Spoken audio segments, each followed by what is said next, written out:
All right, so I just made this 3D model of a room and I put in three different types of lighting. We have our lamps right here. On the ceiling, we have traditional puck style lights.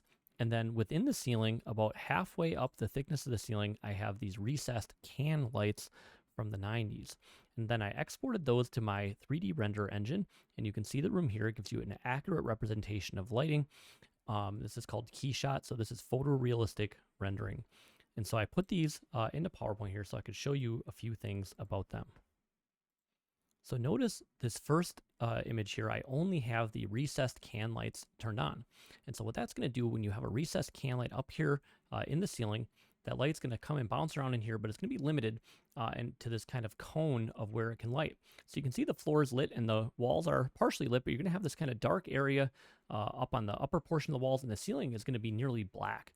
Okay, because no light is hitting up there except for whatever is managed to bounce off the floor. And if you particularly, like I've shown here, if you have darker floors, there's just really not a lot of bounce back of light.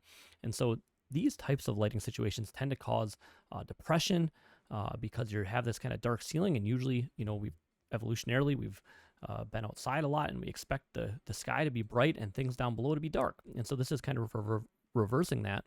And so when you have these long winter months where it's dark in the evenings and you have your lights on, if you have these recessed can lights, they're, just the physical incarnation of sadness and depression.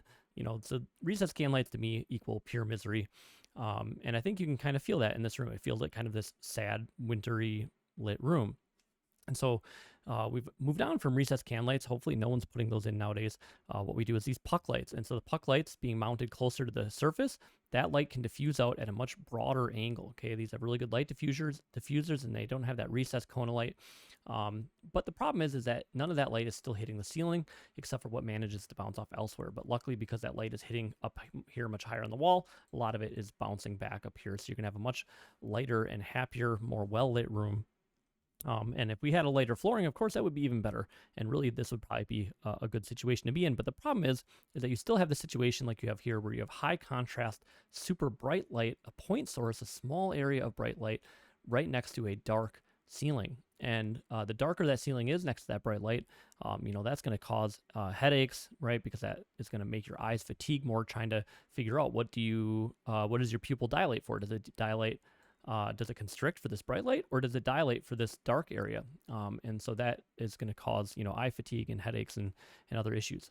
Okay, so puck lights, much better. But my favorite type of lighting, turn off all the lights, get rid of the overhead lights. They're not good for you, and turn on a lamp. Okay, because lamps, particularly ones that are of this design, are going to be casting the light up at the ceiling, and so you're going to have this nice, super bright ceiling, the way our eyes were meant to have, kind of a bright sky, and then it will be darker down below. And especially if it's a lamp like this one, where I have this kind of frosted glass material, it's going to allow some diffusion, and you're going to get a nice, even light, but the brightest light is going to be the entire ceiling will be lit up, not just these little point source lights like we had with the recessed and puck lights. And in my house, I like to have this situation. I like it to be really bright. If I'm going to have the lights on at all, I want to feel like it's daytime. So I turn on the puck lights, I turn on the lamps, and that for me is the best situation to be in. And if not, I'm just going to turn off all the lights and turn on some type of color light, usually in the evening, an orange or a red light, or even a ambient blue light if I'm kind of getting work done or something like that. So my thoughts on lighting, hopefully that helped you, and I will see you later.